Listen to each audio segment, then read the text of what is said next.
Hello book lovers, I'm Carrie the Hyped Up Hufflepuff, and today I'm going to be going over my reading wrap up for the month of October. Now, I read around 15 books, so I'm going to try my best to keep this video as condensed as I can, while still making sure to give plenty of information about each book. I'm not necessarily going to be going in any particular order, I'm just going to grab a book and go.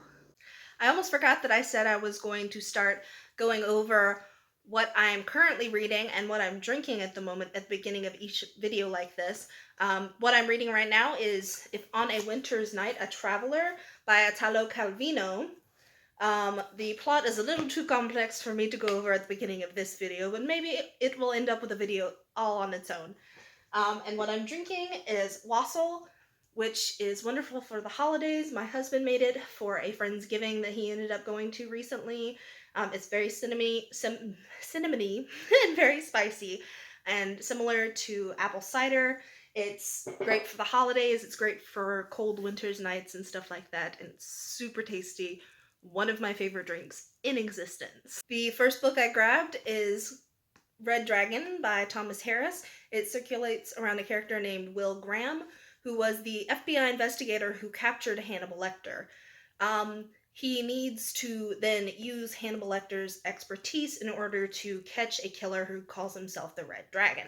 It ended up being an extremely interesting book, and honestly one of the few adaptations which went from book to movie that I honestly would recommend either one. Both are amazing, and I would really just recommend checking it out in some medium. I don't care which one.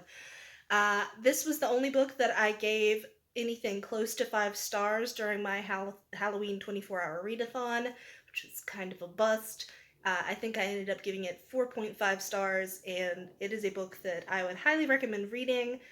And I'm hoping that soon I can go on and read, Silence of the Lambs and Hannibal and, all the rest of that. But this one, definitely 4.5, definitely worth checking out. I'm so glad that I chose to read it. The next book I picked up is Thinner by Stephen King. It circulates around an individual who goes by the name of Billy Halleck. He is a lawyer, and he has a wonderful family, but he's honestly kind of a really shitty individual. If you like books with unlikable main characters, then this is a good one. It also is a good one if you don't like typical, happy endings. But the book circulates around Billy Halleck, and he ends up pissing off the wrong person, and the individual ends up putting a curse on him. I will not use the word that they used in the book because it is racist, and that does kind of take away from the book a little bit, but it's not overwhelming, I would say. At the end of the day, I think I would still recommend giving it a try. I haven't seen the movie, so I don't know how to compare the two, but I thought it was an interesting read, and I really enjoyed the ending because I don't like the typical happy ending, and this one was kind of brutal. So yeah, check it out if you feel like it. I'm pretty sure I gave this one 4 stars out of 5, and it's worth checking out. The next book is definitely the shortest book of the bunch, and probably one of the most enjoyable. It's The Werewolf of Fever Swamp by R.L. Stine. It's a goosebump book. I kind of read it as a palate cleanser after reading another book that was a little bit rough around the edges. And honestly, I have loved every single Goosebump book I've ever read. It's one of the few circumstances where every single book I've read by an author I've adored.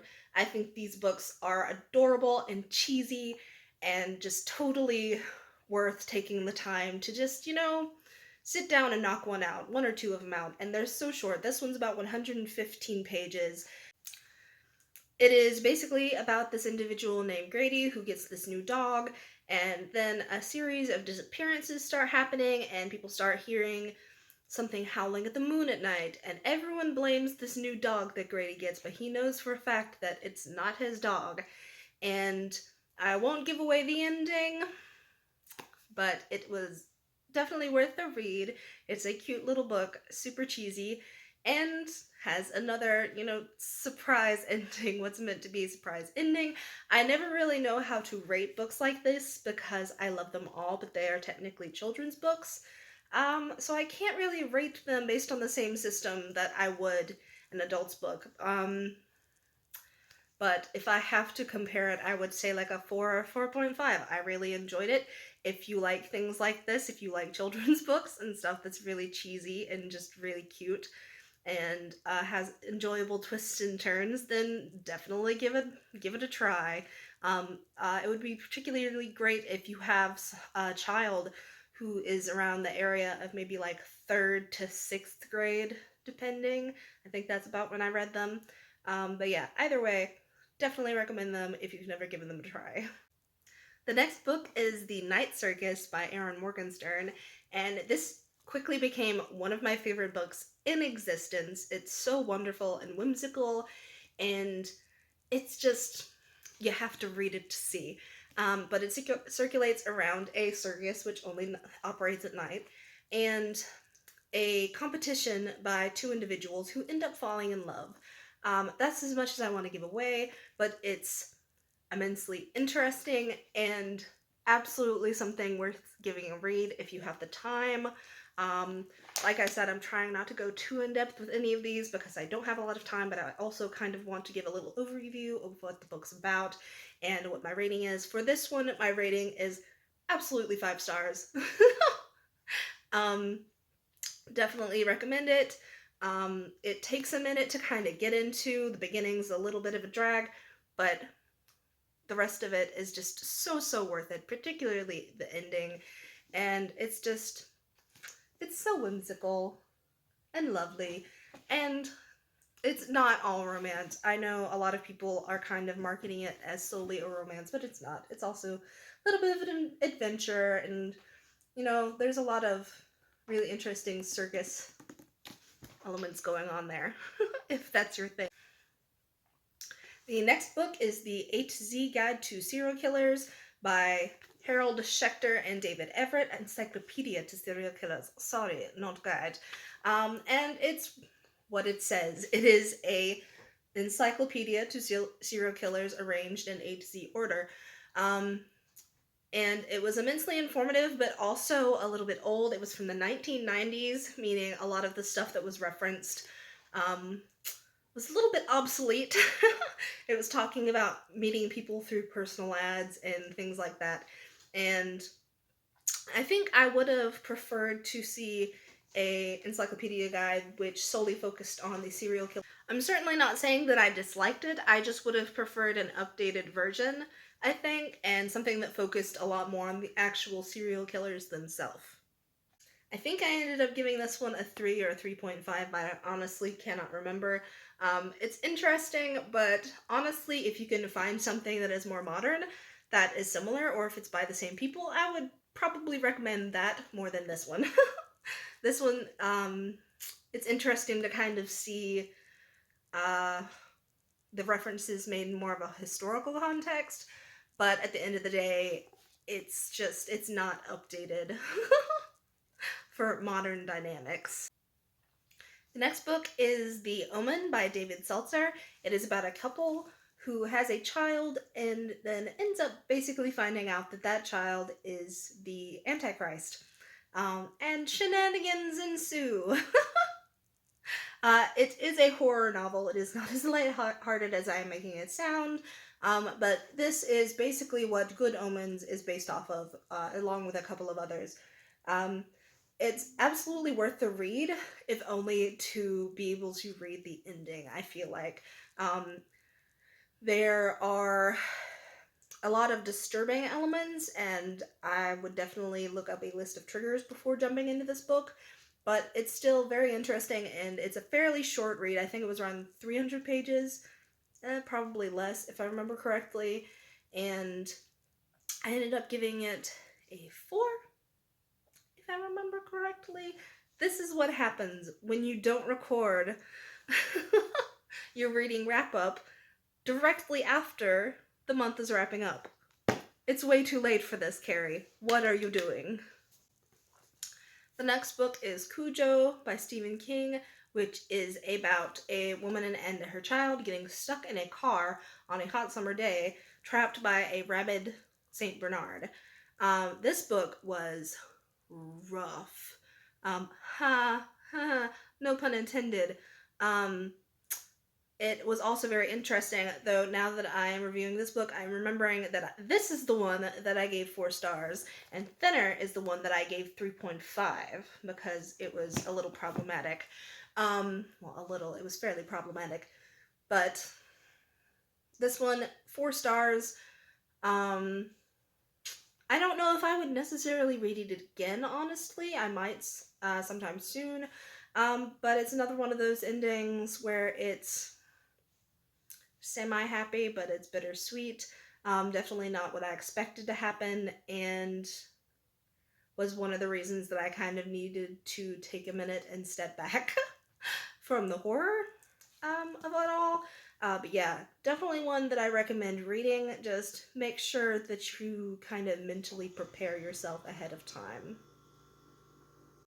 The next 3 books are in a compendium, and they are Frankenstein by Mary Shelley, Dracula by Bram Stoker, and Dr. Jekyll and Mr. Hyde by Robert Louis Stevenson. Each one was interesting in its own right, but of the 3, Dracula was definitely the most interesting to me. I think I ended up giving that book a 4.5, and the other 2 were along the lines of a 3 or a 3.5. All 3 definitely classics, definitely worth checking out. If I have to explain the plots of any of these to you, then I don't know what to tell you.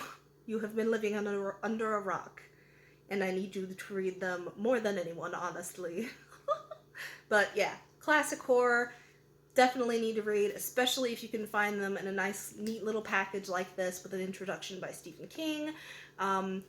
I will definitely be reading Bram Stoker's Dracula again sometime soon.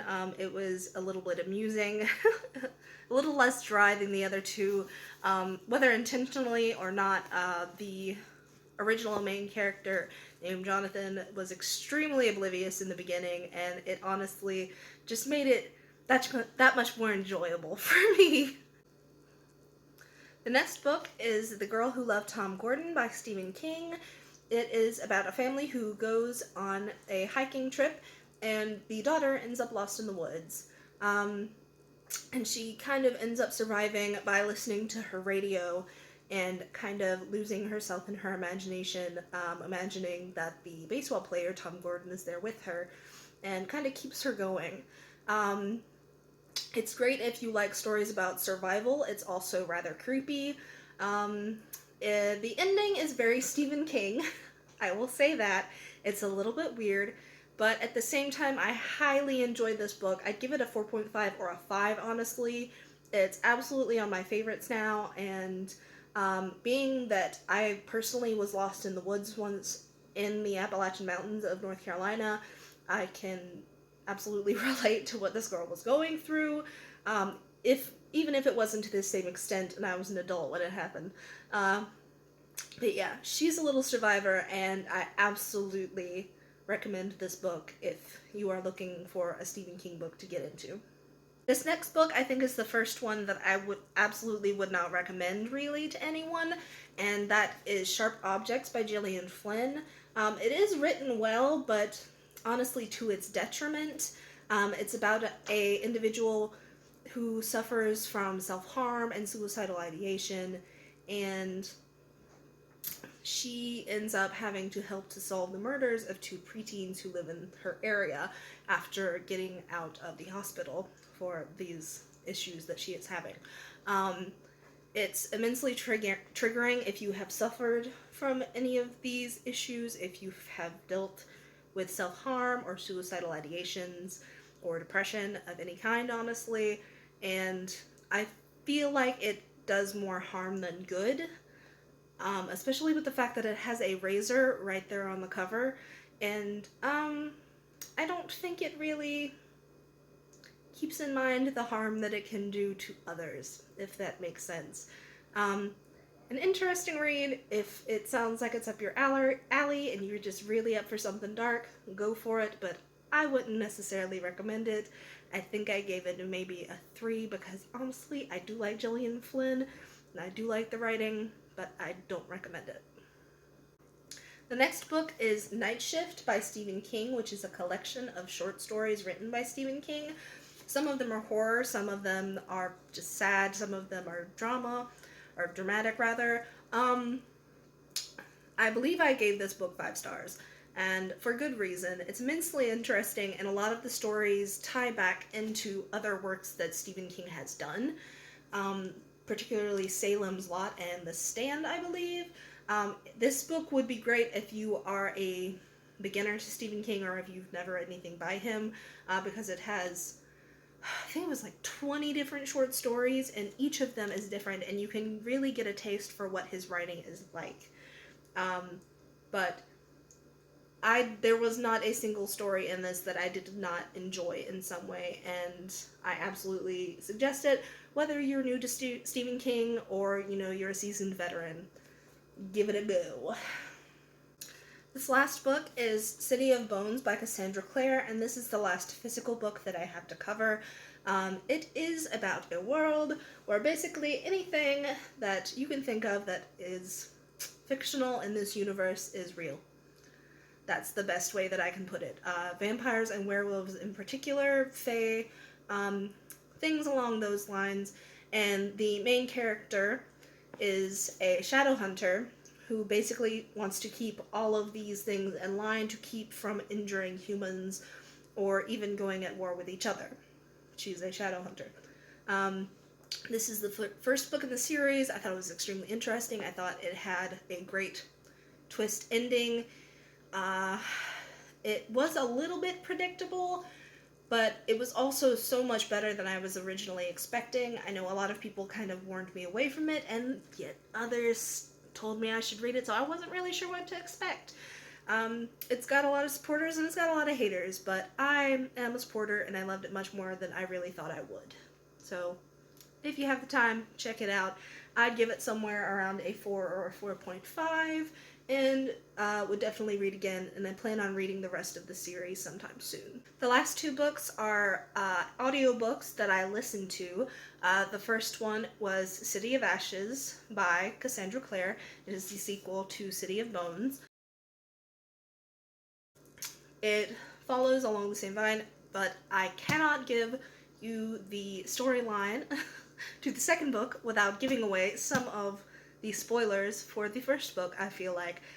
So that's what I'm going to go with. It's the sequel to City of Bones. I liked it even more. I'm pretty sure this one maybe got a 4, and City of Ashes got a 4.5. Absolutely recommend them both, and plan on moving on to City of Glass as soon as I can, even though my TBR list is immensely long at this point. The last book I read was closer to a short story, but not quite. It was The Metamorphosis by Franz Kafka. It's about a man who wakes up and finds that he has transformed into a bug and is trying to figure out what to do and how to live his life and how he can change back, if that is possible, and how to communicate to the rest of his family that he has turned into a bug. And it's slightly horrifying, honestly.